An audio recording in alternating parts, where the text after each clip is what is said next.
സഹോദരങ്ങളെ, കല്ല് നിറഞ്ഞു പൊന്നുന്ന കുപ്പി തന്റെ കൂട്ടുകാരന്റെ കയ്യിലിരിക്കുമ്പോ അത് പരസ്പരം അങ്ങോട്ടും ഇങ്ങോട്ടും അള്ളാഹുവിന്റെ പരിശുദ്ധമായ ഖുർആൻ തിരിച്ചറിയും നിഷിദ്ധമാക്കിയ ആ കള്ളിന്റെ കുപ്പിയെടുത്തിട്ട് ചിയേഴ്സ് വിളിക്കുന്ന കൂട്ടുകാരുടെ മുമ്പിൽ ഇല്ല, എനിക്കതിൽ ഒരു തുള്ളി പാനം ചെയ്യാൻ കഴിയില്ലെന്ന് പറഞ്ഞുകൊണ്ട് അതിൽ നിന്ന് മാറി നിൽക്കാൻ ചെറുപ്പക്കാരാ, നിനക്ക് ക്ഷമയുണ്ടെങ്കിലേ കഴിയോ.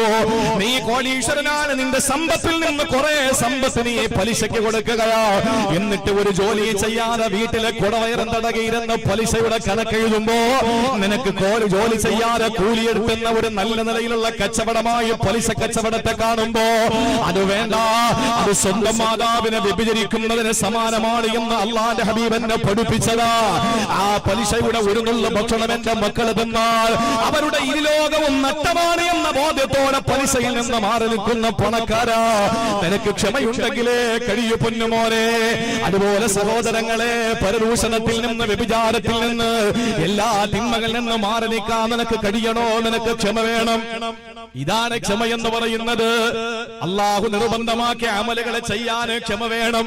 അള്ളാഹു നിഷിദ്ധമാക്കിയ പാപങ്ങളിൽ നിന്ന് മാറി നിൽക്കാൻ ക്ഷമ വേണം. ഇതൊക്കെ ക്ഷമയാണ് സഹോദര. ആ ക്ഷമയുടെ കാര്യമാണ് ഞാൻ പറയുന്നത്. ഞങ്ങൾ പരീക്ഷണങ്ങൾ വരുമ്പോ ക്ഷമിക്കുന്നവരാണ് നബിയേ. ഈ പരീക്ഷണങ്ങൾക്ക് അപ്പുറത്ത് സഹാബത്ത് നേരിട്ട പരീക്ഷണങ്ങൾ എന്താ? പ്രിയമുള്ള സഹോദരങ്ങളെ, ബുദ്ധിമുട്ടുകളോ പ്രയാസങ്ങളോ പട്ടിണിയും കടന്നു വരുമ്പോ അബീ താലിബിൽ പട്ടിണി കിടന്ന ഉപരോധം ഏർപ്പെടുത്തപ്പെട്ടപ്പോ എന്റെയും നിങ്ങളുടെയും ലോകത്തിന്റെയും നേതാവ് നബി മുഹമ്മദ് മുസ്തഫ, ഇവിടുത്തെ ഹൈന്ദവന്റെ നേതാവ് നബി മുഹമ്മദ് മുസ്തഫ, ഇവിടുത്തെ ക്രൈസ്തവന്റെ നേതാവ് നബി മുഹമ്മദ് മുസ്തഫ, ലോകത്തിന്റെയും അചേതന സചേതന വസ്തുക്കളുടെ നേതാവ് നബി മുഹമ്മദ് മുസ്തഫ, ആകാശത്തിന്റെയും ഭൂമിയുടെയും മാമലകളുടെയും സാഗരങ്ങളുടെയും സ്വർഗത്തിന്റെയും നരകത്തിന്റെയും ജിന്നുകളുടെയും മനുഷ്യന്റെയും അർശിന്റെയും കുർസിന്റെയും ലോഹിന്റെയും കലമിന്റെയും ഈ ലോകം അല്ലാത്ത എല്ലാത്തിന്റെയും സെട്ടിപ്പിന് കാരണക്കാരനായ, അല്ലാത്ത എല്ലാത്തിന്റെയും സെട്ടിപ്പിന് കാരണക്കാരനായ അൽ ആലം എന്ന് പറഞ്ഞാലും ആസിഫൽ ബാരി, അല്ലാത്തതിനെയാണ് ആലം എന്ന് പറയുക. അല്ലാത്ത എല്ലാത്തിന്റെയും സെട്ടിപ്പിന് കാരണക്കാരനായ നബി മുഹമ്മദ് മുസ്തഫ അബീ താലിബിൽ പട്ടിണി കിടക്കുമ്പോ ഉപരോധം ഏർപ്പെടുത്തപ്പെട്ടപ്പോ വെള്ളം കുടിക്കാനില്ലാതെ പാടുപെട്ടപ്പോ സഹോദരങ്ങളെ, കൂടെ ഉണ്ടായിരുന്നവരെ ക്ഷമിച്ചവരാ.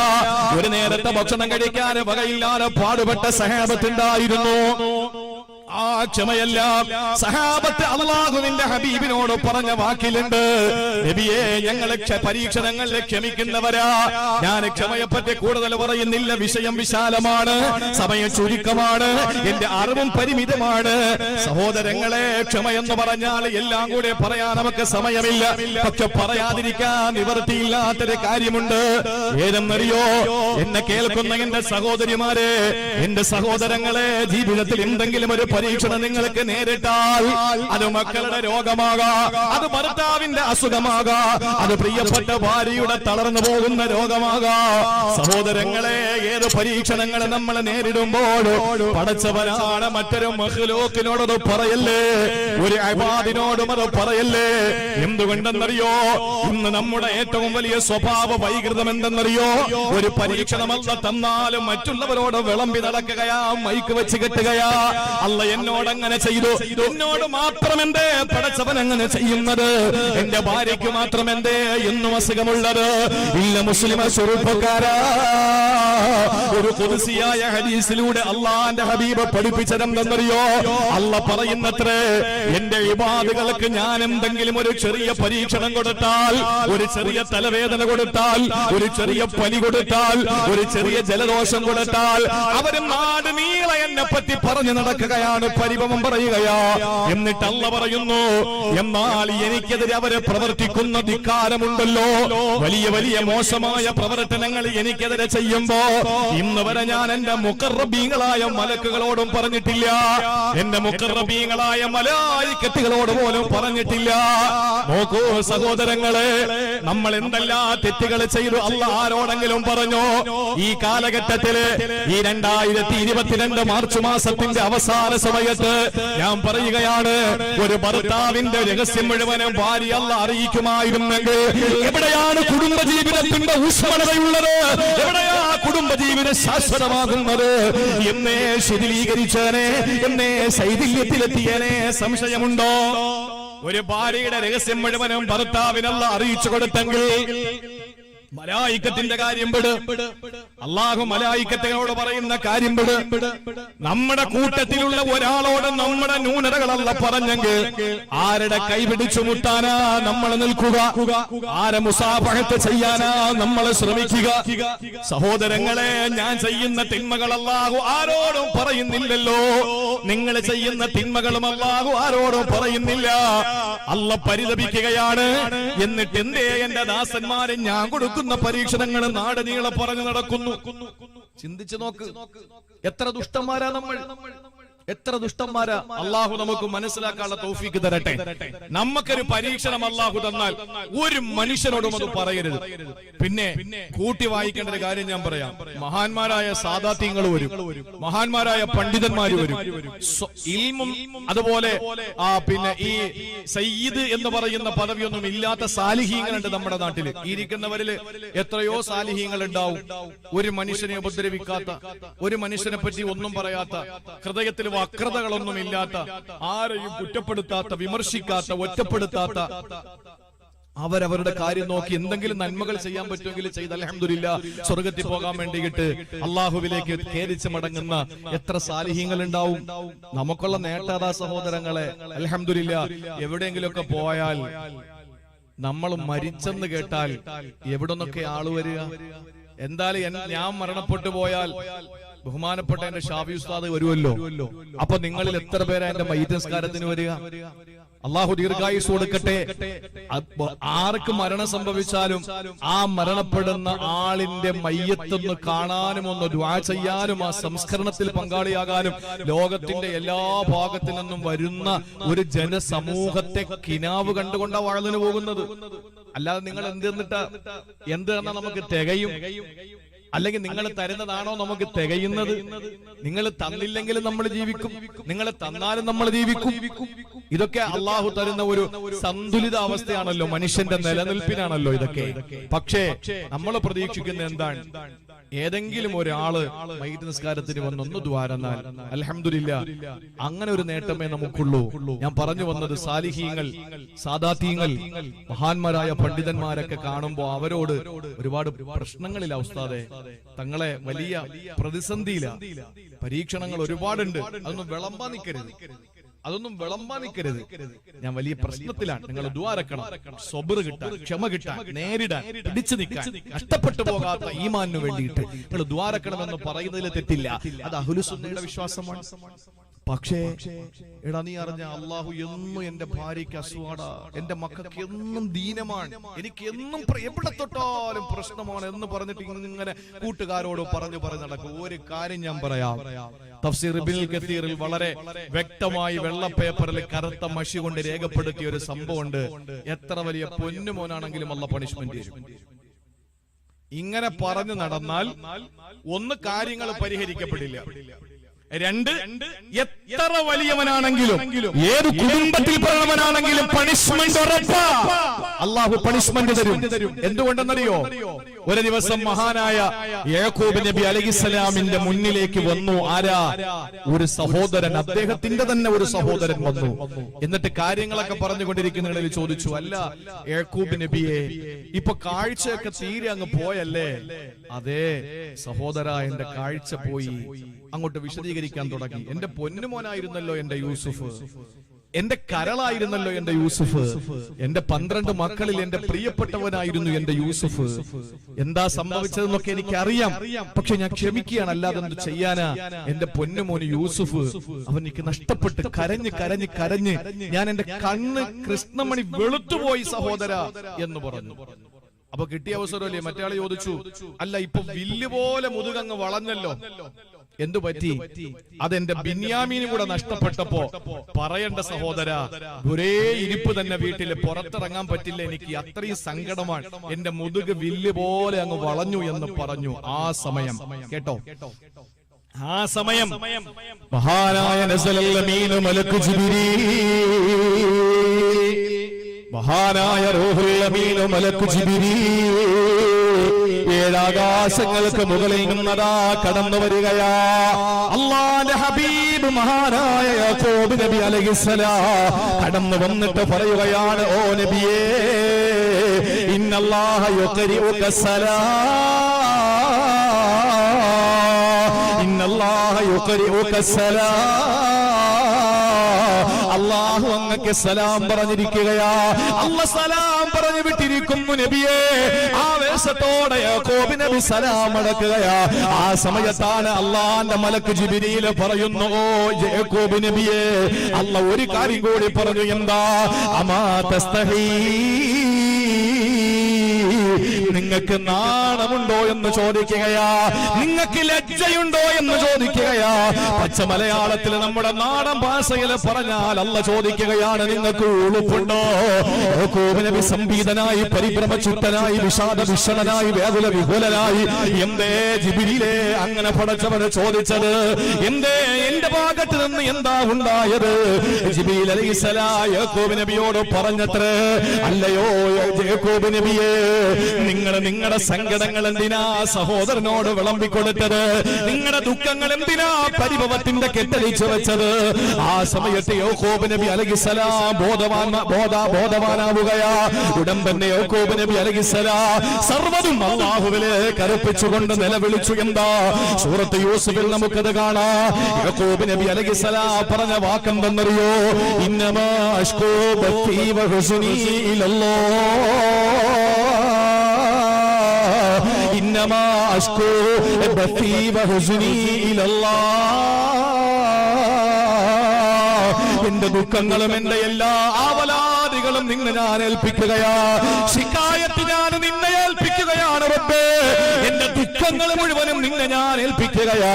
എന്റെ ഹൃദയത്തിനകത്ത് നീറുന്ന ഒരുപാട് പ്രശ്നങ്ങളുണ്ട് റബ്ബേ. എന്റെ പൊന്നുമോൻ യൂസുഫ് എനിക്ക് നഷ്ടമായി പടച്ചവരെ. എന്റെ ബിനിയാമിൻ എനിക്ക് നഷ്ടമായി തമ്പുരാനെ. എനിക്ക് സഹിക്കാൻ പറ്റുന്നതിനപ്പുറത്താണ് നാഥാ. എല്ലാം ഞാൻ നിന്നെ ഏൽപ്പിച്ചിരിക്കുകയാ. ഇതങ്ങ് പറഞ്ഞിട്ട് മഹാനായ യാക്കൂബ് നബി അലൈഹിസ്സലാം എന്താ പറഞ്ഞതെന്നറിയോ? അല്ലാഹുൽ മുസ്തആൻ അലാ മാ തസിഫൂ. പൊന്നുമക്കളെ, നിങ്ങൾ പറയുന്നത് എനിക്ക് അവലംബിക്കാൻ കഴിയില്ല. നിങ്ങൾ പറയുന്നത് എനിക്ക് വിശ്വാസമില്ല മക്കളെ. നിങ്ങളുടെ വാക്ക് എനിക്ക് കേൾക്കേണ്ട മക്കളെ. എനിക്ക് ഏറ്റവും വലുത് എന്റെ റബ്ബാണ്. എന്നെ ഒരു സ്ഥലത്തെ കൈവിടാത്ത അല്ലാഹ്, എന്നെ സൃഷ്ടിച്ച അല്ലാഹ്, എന്നെ സംരക്ഷിച്ച അല്ലാഹ്, എന്നെ സംഹരിക്കുന്ന അല്ലാഹ്, സർവജ്ഞനായ സർവഗുണ സമ്പൂർണനായ സർവലോക സൃഷ്ടിസ്ഥിതി സംഹാരകർത്താവായ ആ സ്നേഹസമ്പന്നനായ എന്റെ നാഥനെ ഞാനെല്ലാം ഏൽപ്പിച്ചിരിക്കുകയാ. ഇത് പറഞ്ഞപ്പോൾ അല്ലാഹു ഖുർആൻ സൂറത്ത് യൂസുഫിലൂടെ യാക്കൂബ് നബിയുടെ ക്ഷമയെ പറ്റി പറഞ്ഞത് ഫസബുറുൻ ജമീൽ. ലോകത്താരെ പറ്റിയാ പടച്ചവൻ അങ്ങനെ പറഞ്ഞത്? ഫസബുറുൻ ജമീൽ, ഏറ്റവും മനോഹരമായ മുഞ്ചുള്ള ചാച്ചല്യമാനമായ ക്ഷമ. യാക്കൂബ് നബിയുടെ ക്ഷമയെ പറ്റി അല്ലാഹു പുകഴ്ത്തി പറഞ്ഞു. സഹോദരങ്ങളെ, യൂസുഫ് എന്ന പൊന്നുമോനെ അല്ല തിരിച്ചു കൊടുത്തു. എങ്ങനെയാ? പൊട്ടക്കിണറ്റിലേക്ക് വലിച്ചെറിയപ്പെട്ട ശൈശവത്തിന്റെ, ബാല്യത്തിന്റെ, കൗമാരത്തിന്റെ, യൗവനത്തിന്റെ ദിശ കഴിഞ്ഞിട്ട് മഹാനായ യാക്കൂബ് നബിക്ക് തന്റെ യൂസുഫ് എന്ന പൊന്നുമോനെ തിരിച്ചു കിട്ടിയത് ബാലനായിരിക്കുന്ന സമയത്ത് അവന്റെ കുഞ്ഞുടുപ്പിനകത്തേക്ക് ഏതോ ആടിന്റെ രക്തം പുരട്ടിയ ചെന്നായ കടിച്ചു കീറിയെന്ന വേഷപ്രസന്നത കാണിച്ചുകൊണ്ട് മക്കളെ പരിചയപ്പെടുത്തിയിട്ട് പറ്റിച്ചു കളഞ്ഞ അവസ്ഥയില് പൊട്ടക്കിണറ്റിൽ കിടന്ന ബാലനായ യൂസുഫായിട്ടല്ല അല്ലാഹു യാക്കൂബ് നബിക്ക് തിരിച്ചു കൊടുത്തത്. സർവ്വ ദുഃഖങ്ങളും അല്ലാഹുവിനെ ഏൽപ്പിച്ചപ്പോ, സങ്കടങ്ങളുടെ ഭാണ്ഡക്കെട്ട് റബ്ബിന്റെ മുമ്പിൽ ഇറക്കി വെച്ചപ്പോ അല്ലാഹു യൂസുഫ് എന്ന പൊന്നുമോനെ പിരിച്ചു കൊടുത്ത്. എങ്ങനെയാണെന്നറിയോ? യൂസുഫ് എന്ന് പറയുന്ന പൊന്നുമോൻ ഇന്നാരാണ്? പൊട്ടക്കിണറ്റിലെ ഒരു ബാലനല്ല, എന്റെ വീട്ടിൽ വളർന്ന ശിശുവല്ല, പിന്നെയോ അടിമച്ചന്തയിലെ വിൽപ്പന ചരക്കല്ല, പിന്നെയോ ഏതോ ഒരു പെണ്ണ് ആകൃഷ്ടനാകിട്ട് പിടിക്കാൻ ശ്രമിച്ചപ്പോ കാരാഗ്രഹത്തിന്റെ അകത്തളങ്ങളിലേക്ക് ഏറ്റവും വലിയ ക്രൂരമായ നിലയിൽ വേട്ടയാടപ്പെട്ട ഒരു തടവ് പുള്ളിയല്ല, പിന്നെയോ ഇന്ന് ഈജിപ്ത് എന്ന് പറയുന്ന, മിസ്ർ എന്ന് പറയുന്ന രാജ്യത്തിന്റെ അധിപനായി രാജകുമാരനായി വാഴുകയാ. അല്ലാഹുവിന് കഴിവുണ്ട് മുസ്ലിമേ, അല്ലാഹുവിന് കഴിവുണ്ട് മുസ്ലിമേ. അതുകൊണ്ട് ക്ഷമിക്കാൻ നമുക്ക് കഴിയുമോ? ഒരു മനുഷ്യനോടും പരിഭവം പറയാൻ പാടില്ല. അള്ള തരുന്ന പരീക്ഷണങ്ങളെ നെഞ്ചുറപ്പോടെ സ്വീകരിച്ചുകൊണ്ട് പാതിരാത്രിയുടെ നിശബ്ദതകളിൽ അള്ളാന്റെ മുമ്പിൽ പൊട്ടിക്കരഞ്ഞ് പറവങ്ങള് അള്ളാഹുവിന് വേണ്ടി പാതിരാ നമസ്കാരം നിർവഹിക്കാൻ നിനക്ക് കഴിയോ? മുസല്ല വിരിച്ചിട്ട് നമസ്കാര കുപ്പായം ധരിച്ചു. ആ നമസ്കാര കുപ്പായം മുഴുവനും നിന്റെ കണ്ണുനീര് കൊണ്ട് കുതിരട്ടെ മോളെ. നിന്റെ നമസ്കാര കുപ്പായം നിന്റെ മുസല്ലയും കണ്ണീരിനാൽ കുതിരട്ടെ മോളെ. എന്നിട്ട് നിന്റെ സങ്കടത്തിന്റെ കഥകൾ മുഴുവൻ പടച്ചവനോട് പറ. അള്ളാഹുവിന് അറിയാത്തതൊന്നുമല്ലല്ലോ.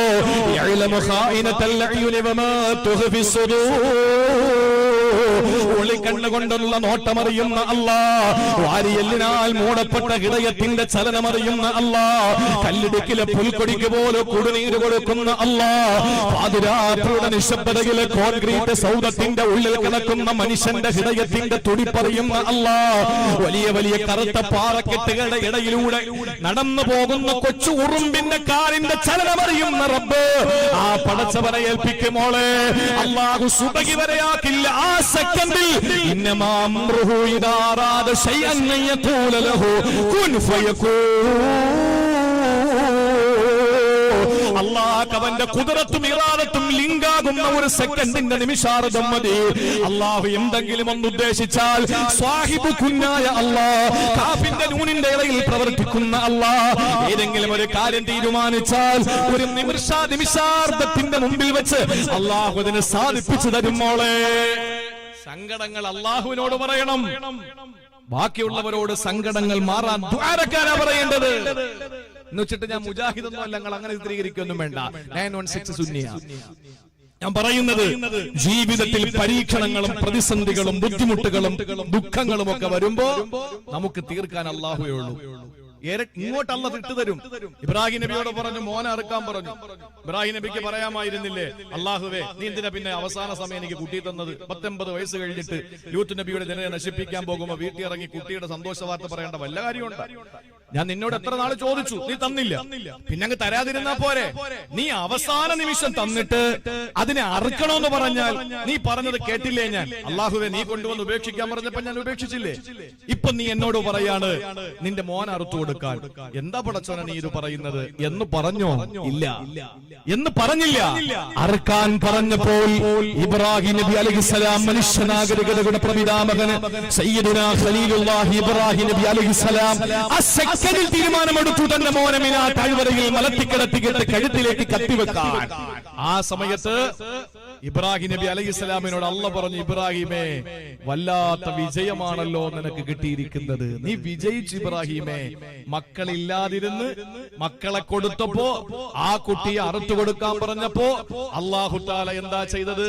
ആ മകനെ രക്ഷപ്പെടുത്തി എന്ന് മാത്രമല്ല പകരം ഇസ്ഹാഖ് നബി കൂടെ കൊടുത്തവനാണ് അല്ലാഹ്. ഒരു മകൻ ഇല്ലാതിരുന്ന സങ്കടം ആ മകനെ കൊടുത്തപ്പോ, ആ മകനെ അറുത്തു കൊടുക്കാൻ പറഞ്ഞപ്പോ അത് തീരുമാനമെടുത്ത ഇബ്രാഹിം നബി അലൈഹിസ്സലാമിന് അല്ലാഹു തആല ഇബ്രാഹിം നബിക്ക് ഇസ്മായിൽ എന്ന മകനെ തിരിച്ചു കൊടുത്തു എന്ന് മാത്രമല്ല പകരം അല്ലാഹു ഒന്നുകൂടി കൊടുത്തു. ഏതാ? ഇസ്ഹാഖ് നബി അലൈഹിസ്സലാം. അതാണ് അല്ലാഹു. അതുകൊണ്ട് സങ്കടങ്ങൾ വരുമ്പോ, പ്രയാസങ്ങൾ വരുമ്പോ നമുക്ക് പറയാൻ നമ്മുടെ മുന്നിൽ നമ്മുടെ പടച്ചവനില്ലേ സഹോദരിമാരെ? എന്താ റബ്ബ് കേൾക്കാത്തത്? അവൻ ഇഷ്ടമാണ്. അപ്പൊ എന്തെങ്കിലുമൊക്കെ പരീക്ഷണം വരുമ്പോ നമ്മൾ ചിന്തിക്കും, എന്താടപ്പ എന്നോട് മാത്രം ഇങ്ങനെ, അള്ളാഹു എന്തങ്ങനെ? നമ്മൾ പലപ്പോഴും പ്രസംഗങ്ങളിൽ കേട്ടിട്ടുണ്ട്, അള്ളാഹുവിന് ഇഷ്ടമുള്ളവരോട് പരീക്ഷണം കൊടുക്കും, അള്ളാഹ് ഇഷ്ടപ്പെടുന്നവരെ പരീക്ഷിച്ചു കൊണ്ടിരിക്കും. ഇതൊക്കെ നമ്മൾ കേട്ടു. എന്താ അങ്ങനെ? അതെന്താ അങ്ങനെ? ഞാൻ പറഞ്ഞുതരാം. ഇപ്പൊ ഇതില് ഏകദേശം മക്കളുള്ളവരുണ്ട്, പേരമക്കളുള്ളവരുണ്ട്, മക്കളില്ലാത്തവരും കാണും, കല്യാണം കഴിക്കാത്തവര്. നിങ്ങളൊന്ന് നോക്ക്, അല്ലാഹു റബ്ബുൽ ഇസ്സത്ത് നമുക്ക് തന്ന നമ്മുടെ മക്കളോട് സ്നേഹമില്ലാത്ത ആരെങ്കിലും ഉണ്ടോ? അങ്ങനെ ഒരുത്തണ്ടായി തൊടുപുഴയിൽ ഒരു കളവുണ്ടായി. അയാൾക്ക് മട്ടൻ കറി കൊടുത്തില്ല എന്ന് പറഞ്ഞ് മോന്റെ ഭാര്യയും 2 പേരക്കുട്ടികളെയും തീയിട്ട് കൊന്നു കളഞ്ഞു.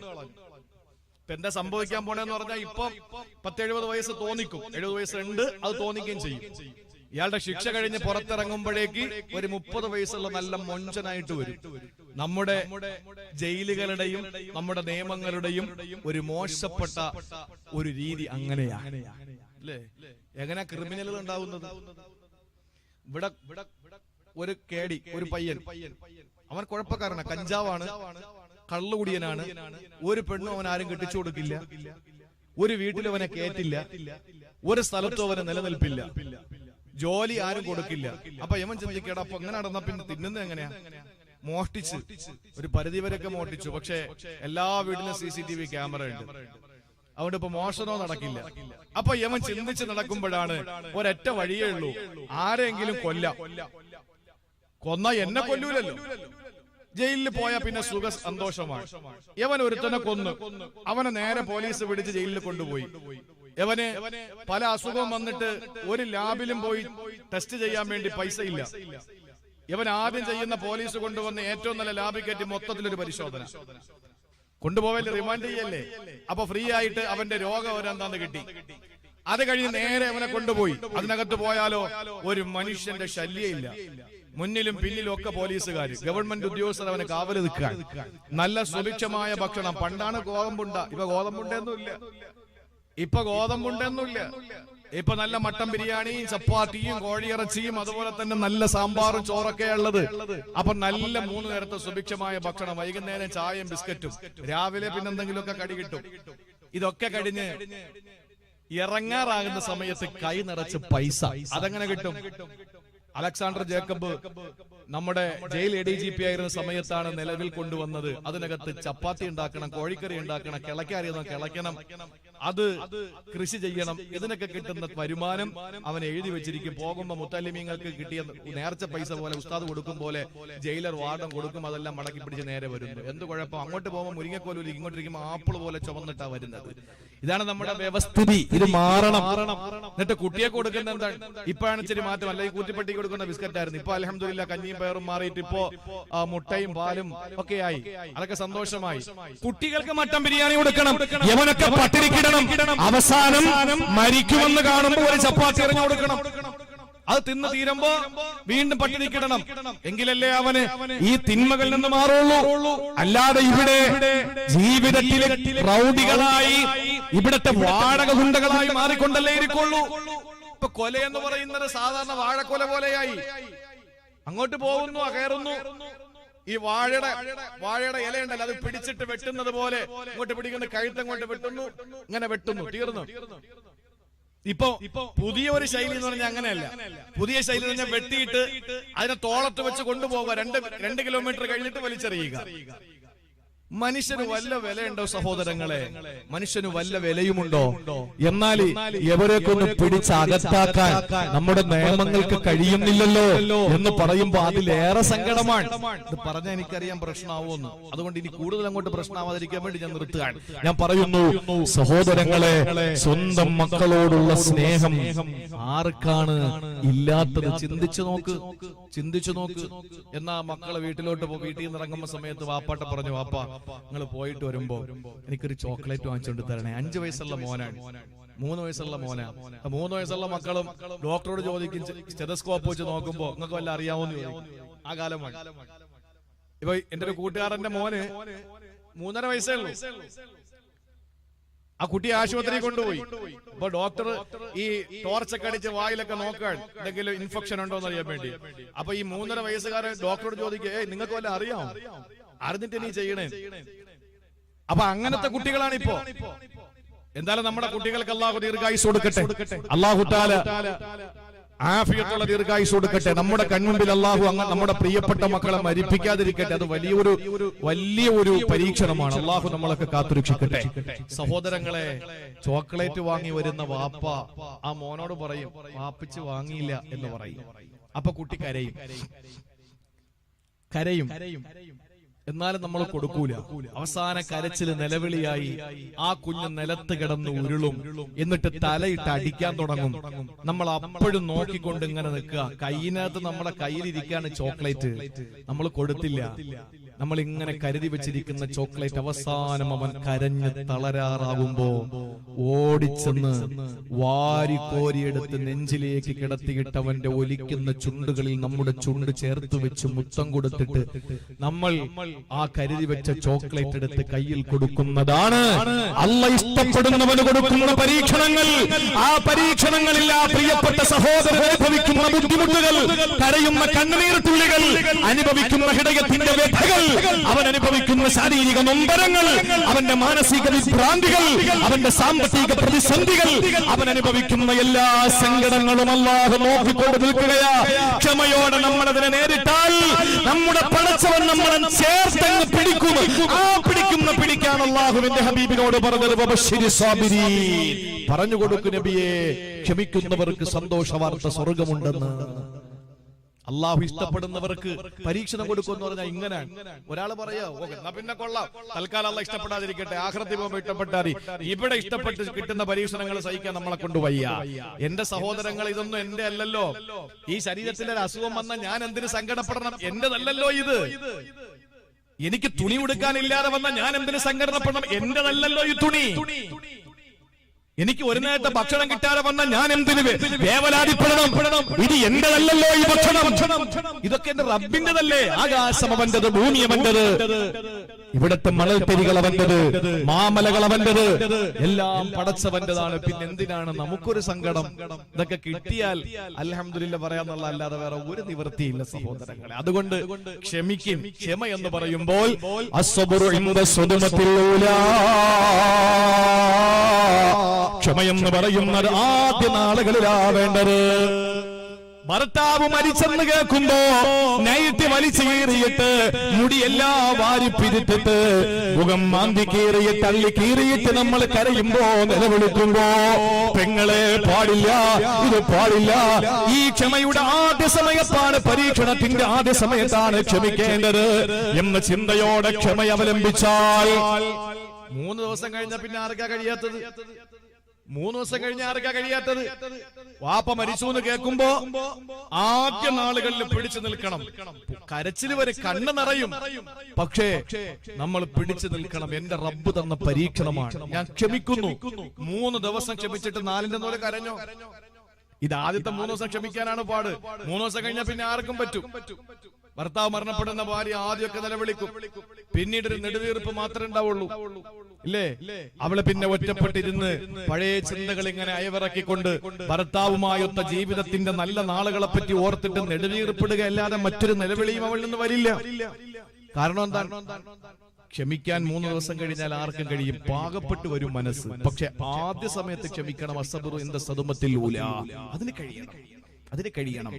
തിരുനബി സല്ലല്ലാഹു അലൈഹി വസല്ലം നടന്നു വരുന്ന വഴിയിൽ ഒരു പാവപ്പെട്ട സഹോദരി ഒരു ഖബറിനരികിലിരുന്ന് കരയുകയാ.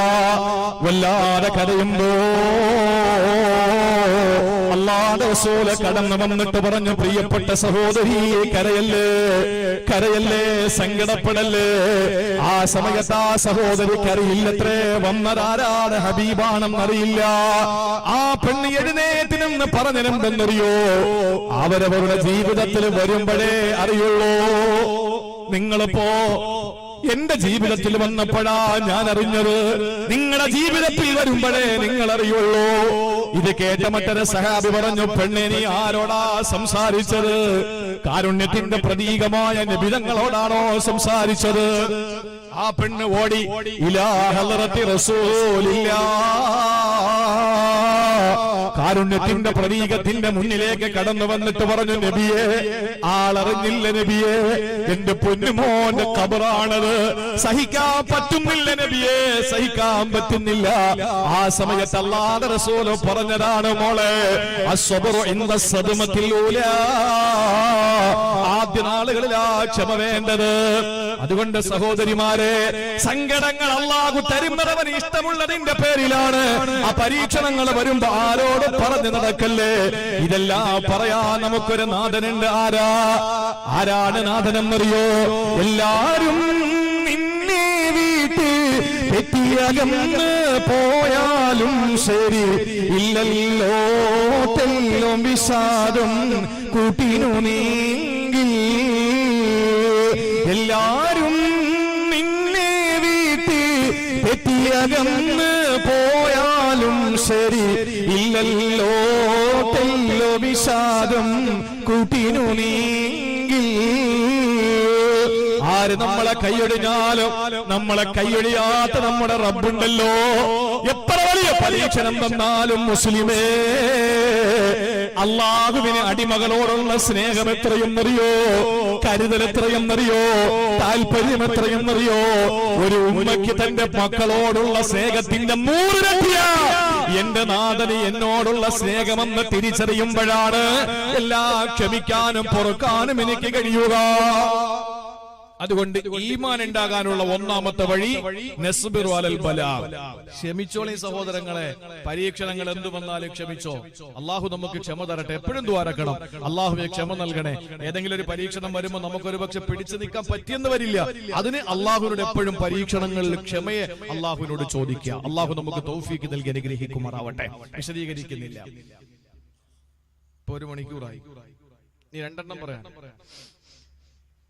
അള്ളാഹുവിന്റെ റസൂലിനോട് പ്രിയപ്പെട്ട സഹാബത്ത് പറഞ്ഞു, നബിയേ, ഞങ്ങൾ പരീക്ഷണങ്ങളിൽ ക്ഷമിക്കുന്നവരാണ്. രണ്ടാമത്തെ ഞങ്ങളുടെ ക്വാളിറ്റി. ഇത് 3 എണ്ണം ഉണ്ട്. 3 എണ്ണം നമ്മുടെ ജീവിതത്തിലുണ്ടെങ്കിൽ ഇൻഷാ അല്ലാഹ് അന്തും മുഅ്മിനൂന ഹഖ്ഖാ, നിങ്ങൾ ഒറിജിനൽ മുഅ്മിനീങ്ങളാണ്. നമ്മളെ ഈമാന്റെ അളവ് പോലെ ലോകത്തൊരു പൊന്നുമോന്റെ കയ്യിലുമില്ല. നമ്മളിപ്പോ അളന്നുകൊണ്ടിരിക്കുകയാണ്, ഇവൻ ഏതടാ, ഇവൻ ഏത് കൗമാണ്, ഇത് ഏത് വിഭാഗത്തിൽപ്പെട്ടവനാണ്, ഇവൻ മറ്റവനാണോ, ഇവനാണോ, അവനാണോ. ഇപ്പോഴും നമ്മൾ അവൻ ഇവൻ ഇവൻ അവൻ എന്നും പറഞ്ഞ് നിൽക്കുക. കാലടിയിലെ മണ്ണൊലിച്ചു പോകുന്നത് അറിയുന്നില്ല. കാലടിയിലെ മണ്ണൊലിച്ചു പോകുന്നത് അറിയുന്നില്ല. പണ്ടെന്താ സംഭവിച്ചെന്നറിയോ? ഒരാൾ എലിശല്യം കാരണം, ഞാൻ പല സ്ഥലങ്ങളിലും പറഞ്ഞതാണ്, ഞാൻ ഒരു കാര്യം പറയാം. എലിശല്യം കാരണം സഹികെട്ട് ഒരാള് എലിപ്പെട്ടി വാങ്ങിക്കൊണ്ടുവന്നു. ഒരു വീട്ടുകാരൻ എലിപ്പെട്ടി എലിപ്പെട്ടി വാങ്ങിക്കൊണ്ടുവന്നു. എലിപ്പെട്ടി വാങ്ങിക്കൊണ്ടുവരുമ്പോ തട്ടിന്റെ പുറത്തിന് എന്താ പറയാ, മച്ചിമ്പുറത്ത് തട്ടിന്റെ പുറത്തിരുന്ന് എലി കണ്ടു. എലി നേരെ ചാടിയിറങ്ങി. മുറ്റത്തിറങ്ങിയപ്പോൾ അവിടെ പാമ്പഴഞ്ഞു വരുന്നു. പാമ്പിനോട് ചെന്നിട്ട് പറഞ്ഞു, രക്ഷപ്പെടുത്തണം, മുതലാളി എലിപ്പെട്ടിയുമായിട്ട് വന്നിരിക്കുകയാണ്, എന്റെ കാര്യം പോകുന്നുള്ളതാ ഉറപ്പാ. അപ്പൊ പാമ്പ് എഴഞ്ഞു പോയപ്പോ പറഞ്ഞു, ഇത് ബുഖാരിലും മുസ്ലിമിലും ഒന്നും ഇല്ല, അത് ചോദിക്കരുത്. ഇതൊരു കഥ, ഇന്നത്തെ കാലഘട്ടത്തിൽ നമുക്ക് ഏറ്റവും നല്ല പറയാൻ പറ്റിയ ഒരു കഥയാണ്. എലിപ്പെട്ടി നിനക്കാണ് പ്രശ്നം, എനിക്കത് പ്രശ്നമല്ല. എനിക്ക് നീളം കൂടുതലല്ലേ, അതുകൊണ്ട് എന്തായാലും കുറച്ച് ബാക്കി പുറത്ത് കിടക്കും, അതുകൊണ്ട് നീ അനുഭവിച്ചോ, എനിക്കത് വിഷയമല്ല. പാമ്പ് എഴഞ്ഞു പോയി. പാവം എലി ഓടിച്ചെന്ന് മുറ്റത്ത് ആടിനെ കെട്ടിയിരിക്കാൻ ആടിനോട് ചെന്നിട്ട് പറഞ്ഞു, ആടെ എന്നെ ഒന്ന് രക്ഷപ്പെടുത്തണം, വല്ലാതൊരു പരീക്ഷണത്തിലാണ് ഞാൻ. ആട് പറഞ്ഞു, ശാന്തനായ ജീവിയാണെങ്കിലും ആട് അപ്പോഴ് പറഞ്ഞു, എനിക്കതിൽ കാര്യമില്ലല്ലോ മോനെ, നീ പൊയ്ക്കോ, എന്റെ പ്രശ്നമല്ലല്ലോ. എലി വീണ്ടും ചെന്നപ്പോ വീടിന്റെ പുരയിടത്തിന്റെ അങ്ങേ തലക്കൽ പോത്തിനെ കെട്ടിയിരിക്കാൻ. പോത്തിനോട് ചെന്നിട്ട് പറഞ്ഞു, എന്നെ ഒന്ന് രക്ഷപ്പെടുത്തണം. പോത്ത് പറഞ്ഞു, പോടാ, എന്റെ വാല് പോലും കയറൂല അതിനകത്ത്, പിന്നെ നീ പോടാ, അതിന്റെ ജോലി നോക്കി എന്ന് പറഞ്ഞു. സങ്കടപ്പെട്ട് ഇത് വീണ്ടും അപ്പുറത്തൂടെ കയറി മുകളിൽ ഒളിച്ചിരുന്നു. എലിപ്പെട്ടി കൊണ്ടുവന്ന് കളിപ്പിച്ചു വെച്ച സ്ഥലം എലി നന്നായിട്ട് മനസ്സിലാക്കി, ഒളിച്ചിരുന്നു. കുറെ നേരം കഴിഞ്ഞു കറണ്ട് പോയി, വൈദ്യുതി വിച്ഛേദിക്കപ്പെട്ടു. ആ സമയത്ത് പാമ്പ് എഴഞ്ഞു ചെന്ന് ഈ എലിപ്പെട്ടിക്കകത്തങ്ങ് കയറി. അപ്പൊ ടപ്പ് എന്നും പറഞ്ഞങ്ങ് അടയ്ക്കുന്ന ശബ്ദം ഉണ്ടല്ലോ. അപ്പൊ മോലാളി വിചാരിച്ചു, ആ എലി വീണു, ഇനി എവന്റെ ഒരു കളിയും നടക്കൂല, രക്ഷപ്പെട്ടല്ലേ, എലിയെ കിട്ടി എന്നും പറഞ്ഞ് വലിയ കാര്യത്തിൽ ചെന്ന് കൈ അതിനകത്ത് കയറ്റി കൊടുത്തു. പാമ്പൊരൊറ്റ കൊത്താണ്. ഇയാളെ പെട്ടെന്ന് പാമ്പ് കടിച്ചു എന്ന് പറഞ്ഞ് നിലവിളിച്ചു. കരണ്ട് വന്നു, ആളുകൾ ഓടിക്കൂടി. ഇയാളെ താങ്ങിയെടുത്ത് നേരെ ആശുപത്രിയിൽ കൊണ്ടുപോയി. പെട്ടെന്ന് തന്നെ ബാക്കി അവിടെ നിന്ന് ചെറുപ്പക്കാരെല്ലാം കൂടി ആദ്യം പാമ്പിനെ തല്ലി അങ്ങ് കൊന്നു. ഇയാൾ ആശുപത്രി കൊണ്ടുപോയി. വൈദ്യൻ പറഞ്ഞു, വിഷം നന്നായിട്ട് ഉള്ളിൽ പോയിട്ടുണ്ട്, ഇനി ഒരൊറ്റ വഴിയേ ഉള്ളൂ, അജമാംസ രസായനം കൊടുക്കണം എന്ന് പറഞ്ഞാൽ ആട്ടിന്റെ സൂപ്പ് കൊടുത്താൽ രക്ഷപ്പെടും. ബന്ധുക്കൾ വിളിച്ചു പറഞ്ഞു, വീട്ടിലൊരു ആട് നിൽക്കയല്ലേ, പെട്ടെന്ന് മോദിനെ വിളിച്ചു പറ, ഒന്ന് ഇറക്കാൻ പറ. മോദിയും വന്ന് നേരെ ആടിനെ കശാപ്പ് ചെയ്ത് ആടിന്റെ കാര്യവും കഴിഞ്ഞു. പാമ്പും പോയി, ആടും പോയി. ഈ ആടിന്റെ സൂപ്പ് ഉണ്ടാക്കിക്കൊണ്ട് പെണ്ണുങ്ങളെ തയ്യാറാക്കിക്കൊണ്ട് ചെന്നപ്പോഴേക്കും കാക്കാര കാറ്റും പോയി. കാക്ക മരിച്ചു. സമയത്ത് കിട്ടില്ല, പിന്നെ എങ്ങനെ? അയാൾ മരിച്ചു. 3 പേരുമായി. അപ്പൊ നാടിന്റെ നാനാഭാഗങ്ങളിൽ നിന്ന് ആളുകളൊക്കെ ഓടിക്കൂടി. അവരെല്ലാം പറഞ്ഞു ഇനിയിപ്പോ എന്തായാലും വന്ന് നമുക്ക് മൂന്നാം പാതിയെ കഴിഞ്ഞിട്ട് പോകാം. അങ്ങനെ ആളുകളുടെ എണ്ണം കൂടിയപ്പോ പറഞ്ഞു ഇനിയിപ്പോ നമ്മുടെ വീട്ടുടമ മരിച്ചില്ലേ, അതുകൊണ്ട് മൂന്നാം പാതിയെ കെങ്കേമമായിട്ട് നടത്താം. അതുകൊണ്ട് അരി എന്റെ വക, പോത്ത് വീട്ടിൽ തന്നെ നിപ്പുണ്ടല്ലോ അതിനെ കണ്ടിക്കാൻ പറഞ്ഞു. നിങ്ങൾ നോക്ക്, പാമ്പ് ചത്തു, ആടിനെ അറുത്തു, പോത്തിനെ അറുത്തു, കാക്ക മരിച്ചു, ഇപ്പോഴും എലി മച്ചിന്റെ പുറത്തിരുന്ന് കണ്ടുകൊണ്ടിരിക്കുകയാ. ഒരു വിഷയം വരുമ്പോൾ ഇത് അവനല്ലേ, ഇവനല്ലേ, മറ്റോനല്ലേ, മറിച്ചോനല്ലേ, ഇവന്റെതല്ലേ, അവന്റെതല്ലേ, അല്ലടോ ഈ സമുദായത്തിന്റെ സ്വപ്നബോധത്തെ നശിപ്പിക്കുന്നത്. ഈ സമുദായത്തിന്റെ കാലിനടിയിലെ മണ്ണിനെയാണ് അവര് മാന്തിപ്പറിക്കുന്നത്. ഈ സമുദായത്തിന്റെ പാവപ്പെട്ട സഹോദരിമാരുടെ ഹിജാബ് ധരിക്കാനുള്ള സ്വാതന്ത്ര്യത്തിന്റെ മേലാണ് കടന്നു കയറുന്നത്. ഈ സമുദായത്തിന് നാളെ ദാടി വെക്കാനുള്ള സ്വാതന്ത്ര്യത്തിന് വേണ്ടിയിട്ട് സമരം ചെയ്യേണ്ടി വരും. ചെറുപ്പക്കാരാ, തൊപ്പിവെക്കാൻ സമരം ചെയ്യേണ്ടി വരും. അള്ളാഹുവിന്റെ പള്ളിയിൽ സുജൂദ് ചെയ്യാനുള്ള അവകാശത്തിന് വേണ്ടി തിരുവനന്തപുരത്തെ അനന്തപുരിയുടെ നെറുകയിൽ ജനാധിപത്യത്തിന്റെ ശ്രീകോവിലിൽ സെക്രട്ടേറിയറ്റ് മന്ദിരത്തിന്റെ മുമ്പിൽ സമരം ചെയ്ത ഒരു വ്യക്തിയാണ്. പലരെ പോലെയും ഞാനും കോവിഡിന്റെ ആ രൗദ്രതയിൽ എല്ലാം തുറന്നു, എന്നിട്ടും പള്ളികൾ തുറന്നു കൊടുക്കാൻ തയ്യാറാകാതെ വന്നപ്പോൾ ഞങ്ങളുടെ ആരാധനാലയങ്ങൾ പള്ളികളല്ല, ഇവിടുത്തെ ക്ഷേത്രങ്ങൾ, ഇവിടുത്തെ ചർച്ചുകൾ, ഇവിടുത്തെ ബുദ്ധവിഹാരങ്ങൾ, ഇവിടുത്തെ ഗുരുദ്വാരകൾ തുറക്കണമെന്ന് പറഞ്ഞ് സമരം ചെയ്തു. ആലോചിക്കണ സഹോദരങ്ങളെ, ഇപ്പൊ ഹിജാബിന് സമരം ചെയ്യുന്നു. പാവപ്പെട്ട കച്ചവടക്കാരുടെ കടകളിലെ കച്ചവടം നടക്കാതെ വന്നപ്പോൾ ആരോ തുപ്പുന്നു എന്ന് പറഞ്ഞ് ഒരു വലിയ കിംവദന്തി പരത്തിയിട്ട് സഹോദരങ്ങളെ, ഇവിടുത്തെ മുസ്ലിം കച്ചവടക്കാരുടെ പേരുകൾ തുപ്പൽ കിട്ടുന്ന കടകളെന്ന് പറഞ്ഞ് ആക്ഷേപിച്ചപ്പോൾ അവിടെ നോക്കിയോ അവൻ ഏത് സമുദായത്തിൽപ്പെട്ടവനാണ്, ഏത് സംഘടനയിൽപ്പെട്ടവനാണ്, അവന്റെ കൊടിയുടെ നിറവാനാണ്. ഇന്ന് സമുദായത്തിന് നേരം വെളുത്തില്ലല്ലോ എന്ന് ചിന്തിക്കുമ്പോഴാ സങ്കടം. ഇപ്പോഴും നേരം വെളുത്തിട്ടില്ല എന്ന് ചിന്തിക്കുമ്പോഴാണ് നമ്മുടെ സങ്കടം. നീയാണോ, അവനാണോ, ഇവനാണോ എന്ന് ചോദിച്ചിപ്പോഴും നടക്കുകയാണ്. നമ്മൾ അറിയുന്നില്ല. ഇനിയും നമ്മൾ അറിയാതിരുന്നാൽ ആട് ചാകും, ഒരു സംശയമില്ല. അതുപോലെ പാമ്പ് ചാകും, പോത്തിനെ അറുക്കും, വീട്ടുടമ മരിക്കും, പക്ഷേ എലി സുരക്ഷിതനായിരിക്കും. അത് മനസ്സിലാക്കുക. രാജ്യം വളരെ അപകടത്തിലേക്ക് പോയിക്കൊണ്ടിരിക്കുകയാണ്. ഏക സിവിൽ കോഡ് കഴിഞ്ഞ ഏതാനും ദിവസങ്ങൾക്ക് മുമ്പ് കേരളത്തിന്റെ ഒരു പ്രധാനപ്പെട്ട MP അദ്ദേഹം സംസാരിച്ച ഒരു പ്രസംഗം ആ സദസ്സിലിരുന്ന്, വേദിയിലിരുന്ന് കേൾക്കാൻ എനിക്ക് കഴിഞ്ഞു. അദ്ദേഹം പറയാണ്, ഏക സിവിൽ കോഡിന്റെ കാര്യങ്ങളൊക്കെ നടത്തിക്കൊണ്ടിരിക്കുകയാണ്.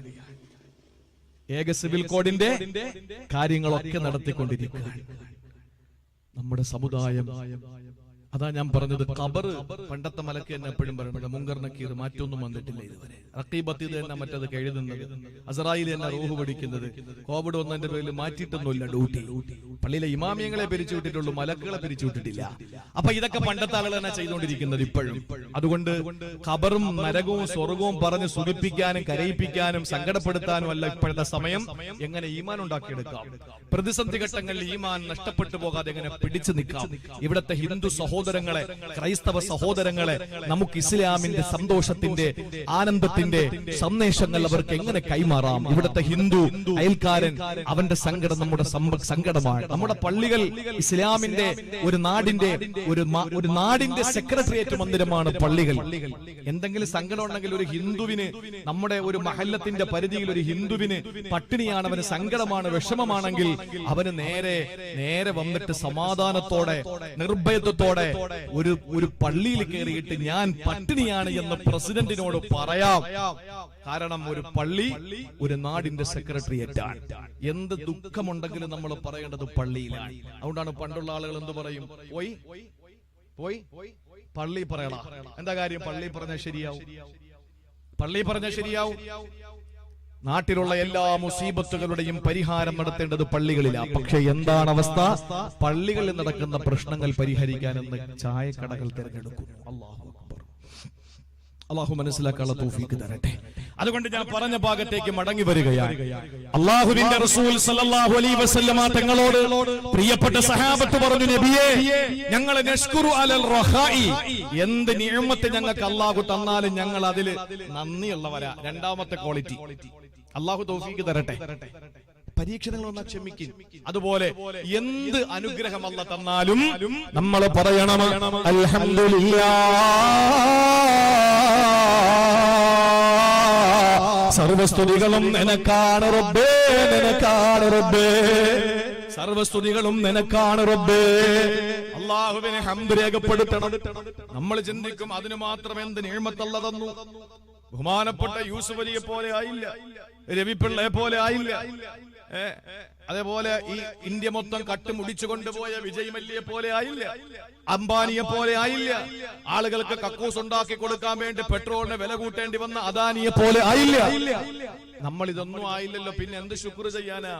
ഏറ്റവും വലിയ നിഅമത്ത് ഏതാ?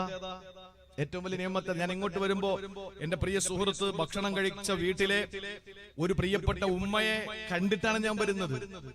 ആ ഉമ്മ അല്പം ബോധം വരുമ്പോഴൊക്കെ ഖുർആൻ എടുത്തു വെച്ചിട്ട് ഓതുന്നു. അവരുടെ വിഷമം തന്നെ എന്താണ്? ഖുർആൻ ഓതാൻ പറ്റുന്നില്ല എന്നുള്ളതാണ് വിഷമം. അവരിങ്ങനെ വലതുഭാഗത്തേക്ക് ചരിഞ്ഞു കിടക്കുന്നു, അവർക്ക് ബോധം നഷ്ടപ്പെട്ടിരിക്കുന്നു.